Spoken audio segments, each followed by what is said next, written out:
Well, finally back to the track. 2018 diajak sama adik saya ke Jepang. Nah, Januari itu masih musim dingin. Sebenarnya saya kalau winter tuh masih nggak terlalu buru-buru amat sih untuk ekspor tempat yang dingin, karena memang nggak tahan dingin. Nah, jadi akhirnya saya juga boleh juga sih, mungkin unik kali ya kalau hunting foto pada saat musim dingin. Jadi kami bagi tugas, adik saya yang perempuan tuh bagian booking hotel, kemudian sama tiket pesawat. Kami dapat harga promo waktu itu naik All Nippon Airways. Ana ini full service. Jadi bookingnya itu udah dari bulan Agustus, maka dapat promo. Berangkatnya nanti Januari tahun berikutnya. Kemudian adik suaminya adik perempuan itu ngurusin visa. Dia harus ke Makassar karena kami KTP Papua. Sementara saya itu bagian ngurus mau kemana, rutenya kayak gimana, naik kereta apa, mau ke tempat mana aja gitu kan. Jadi pokoknya riset ini ya ke tempat tujuan dan kembalinya gitu. Jadi bagi-bagi tugas karena kan memang jalannya tidak pakai tour waktu itu, tour travel enggak. Jadi oke lah, Jepang bukan negara yang menyeramkan seperti India. Jadi bisa jalan sendirilah waktu itu. Jadi kami dari Jakarta terbang langsung ke Haneda, waktu itu direct, lumayan lama sih, sekitar 7 jam ya. Nah, sampai di situ kemudian naik kereta. Jadi buat turis Indonesia itu ada menggunakan kartu transportasi JR Pass namanya. Itu memang khusus untuk turis asing. Bisa dipilih kalau nggak salah 7 hari, 14 hari, dan 21 hari. Harga bervariasi waktu itu. Jadi kami hanya dapat exchange pass ya, itu untuk di Jepang. Nanti setelah sampai di Haneda, di airportnya ditukar lagi sama JR Pass. Kalian minta untuk reserve seat, jadi booking untuk tempat duduknya di kereta Shinkansen. Ya, jadi pokoknya minta bantuan aja sih, karena kan memang belum pernah ke Jepang ya. Jadi ya mereka baik-baik kok, welcome dan sangat membantu karena mereka tahu kita turis. Jadi ke Kyoto, kami nginap Kyoto, kemudian besoknya eksplor ke Osaka. Jadi naik kereta lagi, Shinkansen lagi, tinggal tunjukin aja tuh JR Pass-nya. Jadi ngelewatin gate-nya nggak perlu bayar lagi. Ya justru itu karena memang menguntungkan untuk turis kalau punya JR Pass di Jepang. Dari Osaka, istana Osaka, putar-putar, foto-foto, lumayan pegal, banyak orang Indonesia juga. Karena kita tuh dengar, ini orang pakai bahasa Jawa nih, oh orang Indonesia juga ya, ternyata banyak sekali orang Indonesia. Nah dari situ kemudian ke Sumiyoshi Taisha Shrine, ini seperti kayak kuilnya agama Shinto di Jepang. Kemudian dari situ balik ke Kyoto karena sudah malam. Besok paginya jalan lagi pakai kereta, tetap masih pakai JR Pass. Ke Fushimi Inari Taisha ini ada seperti gate gitu yang panjang warna orange ya, yang terkenal itu loh di Jepang. Jadi makanya turis banyak sekali. Kalau memang mau sepi sebenarnya tuh pagi-pagi sekali, cuma kan karena waktu itu kami winter gitu, aduh kayak malas banget ya, dingin banget gitu kan. Tapi memang selalu cek semacam BMKG-nya lah, tapi melalui TV di Jepang. Dan anehnya waktu itu tidak ada salju sama sekali, memang suhu dingin, sangat dingin, 9-10 derajat atau kurang ya. Itu saya pun sudah sampai nggak tahan tuh dinginnya, tapi sama sekali tidak turun salju. Memang waktu itu sih ada beberapa informasi memang di Tokyo sendiri memang tidak ada turun salju padahal musim dingin. Sudah beberapa tahun terakhir itu katanya waktu itu nggak ada salju turun, kecuali mungkin di daerah-daerah pegunungan ya, kayak di Galayusawa, kemudian Hokkaido mungkin. Nah di situ ada yang saljunya turun. Jadi memang sama sekali nggak ada salju. Jadi saya sudah berharap tuh masuk ke Sumiyoshi Taisha Shrine itu ada jembatan yang bulat gitu, setengah bulat gitu. Berharap sekali ada salju di sekitar, jadi kan keren. Jadi warna merahnya bakal lebih menyolok. Tapi saat itu sama sekali nggak ada. Oke lah, nggak usah berharap. Yang pasti dinginnya dingin sekali. Jadi kami jalan-jalan di Kyoto, sempat juga masuk ke Bamboo Forest Arashiyama. Itu di situ kalau nggak salah ada pernah dibuatkan filmnya yang main kalau nggak salah Keanu Reeves. Saya agak lupa judulnya apa, pokoknya tentang salah satu ninja kali ya kalau nggak salah. Nah dari situ kemudian tetap jalan kaki juga.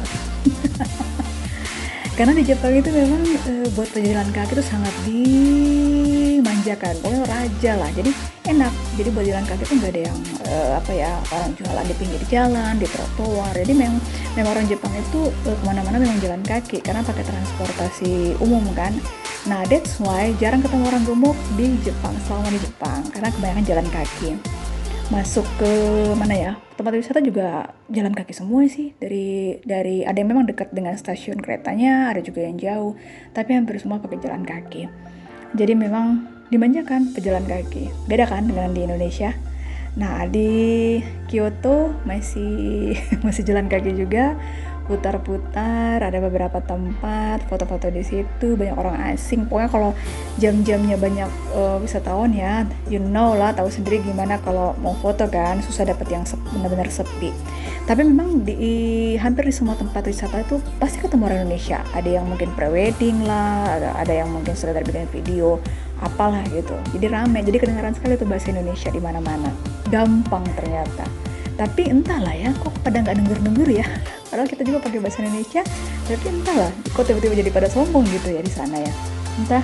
Nah ini juga cobain kimono. Jadi dulu papa saya itu pernah sekolah di Jepang, keselamatan kerja ya kalau nggak salah, untuk kapal. Dia bawain kita oleh-oleh kimono. Jadi saya sama adik saya foto lagi, remake lagi foto tahun 90-an itu setelah berapa tahun ya? 2015 ya, setelah di Jepang. Jadi kemana-mana naik kereta, memang awalnya susah sekali membaca trek, susah melihat ini mau kemana, tapi lama-lama terbiasa. Tapi kalau misalnya bingung pun masih bisa bertanya sama petugas Jepang. Mereka welcome, orang Jepang tuh sangat membantu sekali, terutama turis. Mereka tahu turis pasti bingung, udah bahasanya kayak gitu, tulisannya juga kayak gitu kan, aneh. Nah ini sambil menunggu keberangkatan ke Tokyo, saya ngajak adik sama ipar untuk explore Kyoto Station. Ternyata buat foto-foto bagus juga di sini. Cuma mungkin kalau waktunya agak lama, saya udah putar-putar ke yang lainnya kali ya. Jadi cukup terawat juga untuk stasiun kereta, tidak terlalu susah, penunjuk arahnya juga mudah. Kemudian dan yang pasti kalau di Jepang orang antri kalau mau masuk ke kereta. Ada jalur-jalurnya, jadi orang benar-benar antri di jalur, tidak antri di sembarang tempat. Dan susah dapat tempat sampah. Ini kebetulan di stasiun ada tempat sampah, jadi kami kemana-mana tuh nenteng sampah sebenarnya. Begitu ketemu tempat sampah baru dibuang. Kereta di sini ada macam-macam sih. Ada yang di cover JR Pass seperti yang saya sebut di awal, tapi ada juga yang enggak. Ada yang bullet train, ada juga yang kereta cepat, ada juga yang tidak, seperti gitu. Tapi khusus untuk Nozomi kereta Nozomi itu tidak di cover JR Pass. Ini Nozomi bullet train, cepat sekali sih. Saya nggak terlalu update berapa kilometer per jam ya, tapi cepat sekali. Dan baru dapat informasi di 2027 itu akan ada kereta lebih cepat lagi dari yang sudah pernah ada di Jepang 2027. Makanya kata adik saya, gimana kalau kita ke Jepang lagi? Nanti jadi. Nah ini adalah Gunung Fuji yang saya foto dari Shinkansen. Duduknya sebelah kiri dari Kyoto ke Tokyo. Jadi karena mungkin ya pakai kamera HP, jadi mungkin hasilnya nggak terlalu, tapi buat saya sih oke lah. Sampai di Tokyo kami nginap di Ueno Youth Hostel. Ini ya yang murah-murah meriah lah, nggak terlalu mahal. Kemudian cari makan malam di sekitarnya. Kebetulan karena puter-puter, kok ada restoran India di situ? Ya udah masuk ke restoran India. Jadi kita makan curry lagi. Nah ini stasiun kereta ada macam-macam sih sebenarnya untuk penunjuk masuknya. Tapi itu semua memang sesuai dengan pintu. Jadi pintu terbuka memang masuk dari situ. Kemudian kami ke Galayusawa mau main salju ceritanya. Ternyata panas dan silau ternyata kalau di salju-salju begini. Kita beli tiket untuk ininya pakai kereta gantung untuk main di arena Galayusawanya. Itu cari aja yang ada tulisan bahasa Melayu. Jadi di situ orang bahasa Inggris, bahasa Jepang, bahasa Cina, yang lain-lain. Bahasa Melayu juga ada. Kalau memang kita susah mengenal bahasa Inggris untuk membeli tiket, tinggal cari aja loketnya. Nah di sini puter-puter, main sled, main salju, terus sempat ketemu juga rombongan ibu-ibu orang Indonesia ya ampun, berisik amat. Jauh-jauh dari Papua waktu itu ke Jepang hanya untuk bertemu ibu-ibu yang berisik. Entahlah ya, saya juga bingung kenapa kalau orang Indonesia lagi kumpul-kumpul gitu kebanyakan memang berisik suara-suara yang keras gitulah. Entahlah pengen diomongin apa, pokoknya berisik sekali. Rese sih kalau saya bilang sih. Well, forget it. Kita lanjut lagi, main lagi, muter-muter, nggak terlalu lama. Pastikan bahwa kalau di salju begini harus pakai kacamata hitam karena memang silaunya tuh benar-benar menyakitkan mata. Dan kalau pakai HP di musim dingin, musim salju itu cepat sekali lowbat. Saya nggak tahu ya, apa mungkin karena HP-nya bukan buatan Jepang, buatan Korea, nggak compatible. Well, I don't know. Tapi memang jadi jarang bikin video, jadi cuma foto aja karena cepat sekali lowbat. Terus kita kembali mampir di Shibuya Crossing yang terkenal itu, yang ada berapa? 5 junction gitu ya, penyeberangan gitu, kita coba semua 5-5-nya. Sempat antri di tempat makan ramen tapi antrinya panjang sekali, akhirnya kita skip. Nah, besoknya kita pergi ke Kawaguchiko. Ini rencananya mau naik kereta gantung dekat dengan Gunung Fuji. Tapi apa ya, waktu itu kan sebelumnya kan diinfo salju nggak akan turun ya, nggak tahu ya, memang doa adik saya ini manjur sekali. Jadi kami mendapatkan hujan salju pertama tuh di Kawaguchiko. Jadi lagi sightseeing sama bus, beberapa kali ganti kereta api dulu dari Tokyo. Ini masih belum salju ya, salju belum turun. Cuaca memang waktu itu mendung, jadi kami pikir mungkin ya biasa aja gitu. Tapi di sini waktu beli tiket tuh sempat yang sama petugas di ini loket tuh bilang gini, ini kalian ini dapat uang yen ini dari mana? Terus saya bilang kita waktu itu tukar emas Indonesia, udah tukar yen. Kata dia itu uang yen yang sudah lama, jadi mereka tuh ada keluaran terbaru uang yennya. Terus dia bilang gini, sini saya tukarkan untuk yang baru supaya besok-besok tidak ditanyakan petugas lagi. Jadi ya kami uang stok tunainya yen itu ditukar di stasiun kereta. Jadi baik kan, benar-benar mereka yang orang turis nggak ngerti mungkin ya yang pecahan yang lama, yang baru yang mana gitu kan. Jadi ditukarlah sama petugas kereta. Well, segitu baiknya mereka respect sama turis. Nah, di sini sudah mulai dapat hujan salju. Saya coba foto makronya snowflakes, butiran salju itu nggak dapat karena kedinginan, super duper dingin. Ya udah tahu juga anak pantai ya. Aduh, di sini mulai hujan salju. Wah, benar-benar gelap, nggak bisa lihat Gunung Fuji. Untung waktu pas dari Kyoto ke Tokyo dari Shinkansen, dari kereta itu masih sempat foto dari kereta.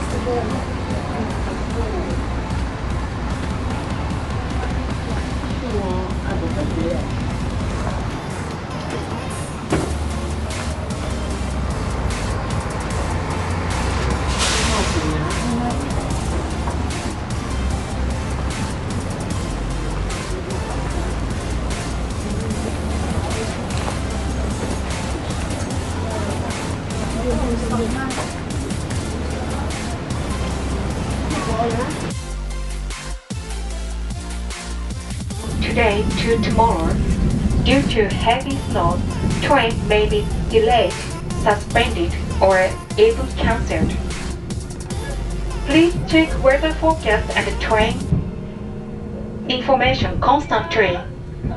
Thank you.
Januari 2018 itu Tokyo itu ngalamin yang namanya hujan salju paling parah dalam 4 tahun terakhir.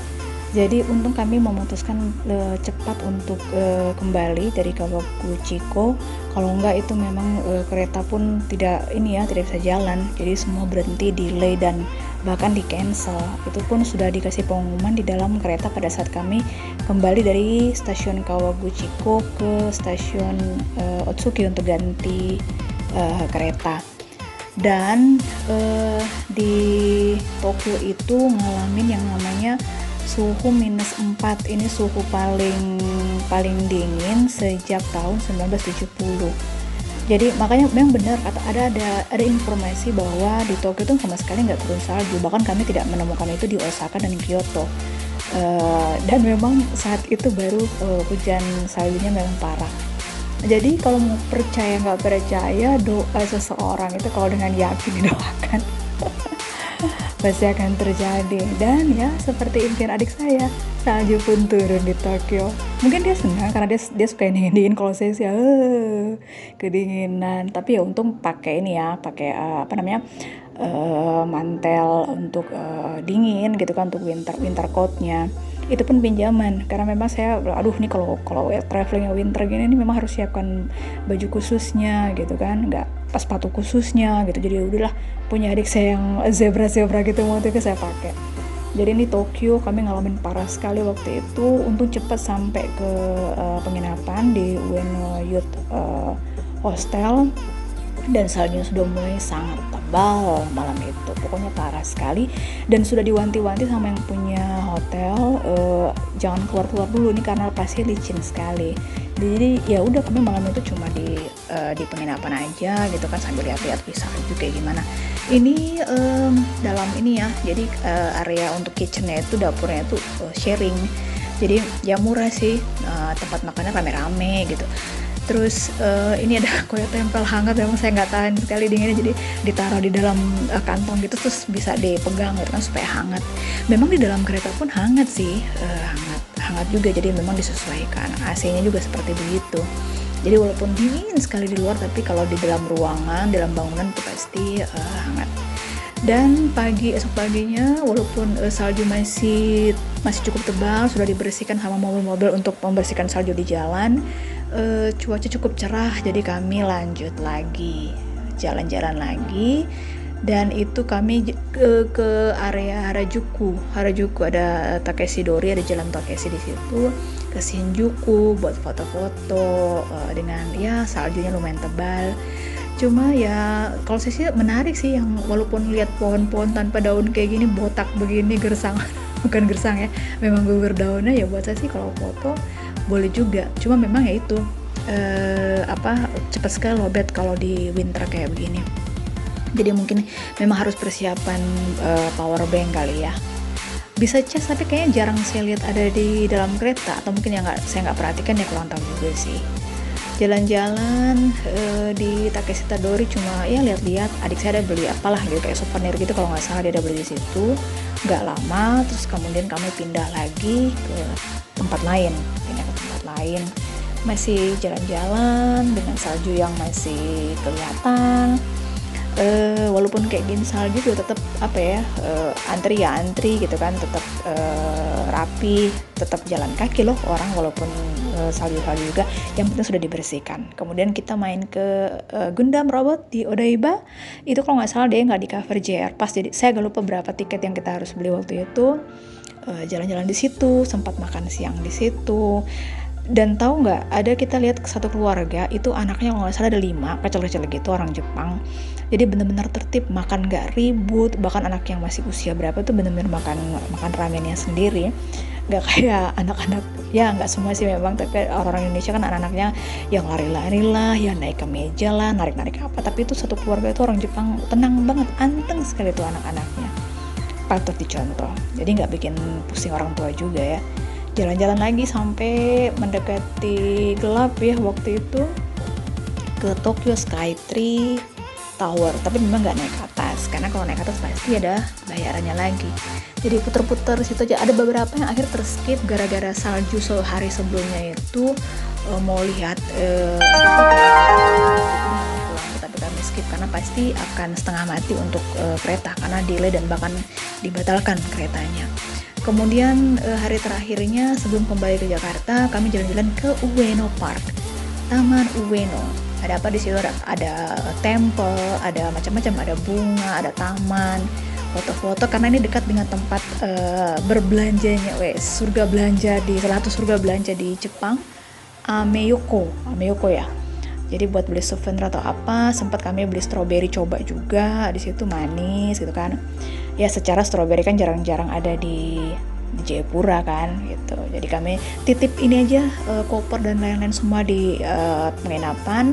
Terus kami jalan dulu ke sini. Nanti sebelum berangkat ke airport tinggal diambil. Gratis sih nitip di penginapannya. Jadi di sini foto-foto banyak ini ya, banyak kuil-kuilnya juga. Kemudian gate-gate-nya itu ada yang bulat lurus sama bulat melengkung.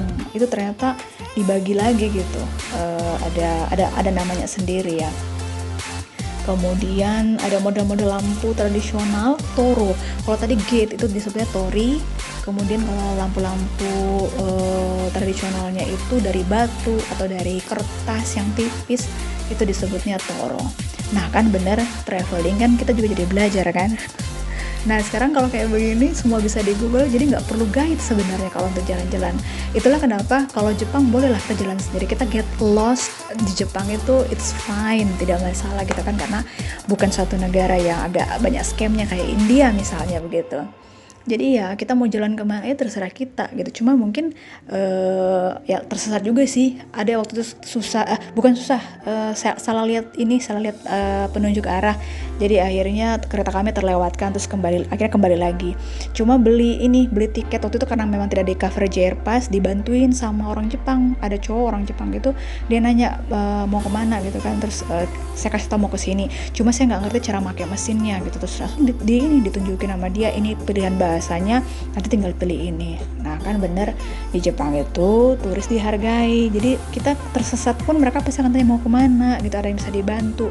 Termasuk ke Osaka waktu itu juga, Osaka Castle kita sempat yang bingung, dan kereta pasti dibantu juga sama ibu-ibu, sama ada mahasiswi juga gitu. Oke, that's it. Thank you for watching. Ini adalah bandara sebelum kita berangkat kembali ke Jakarta.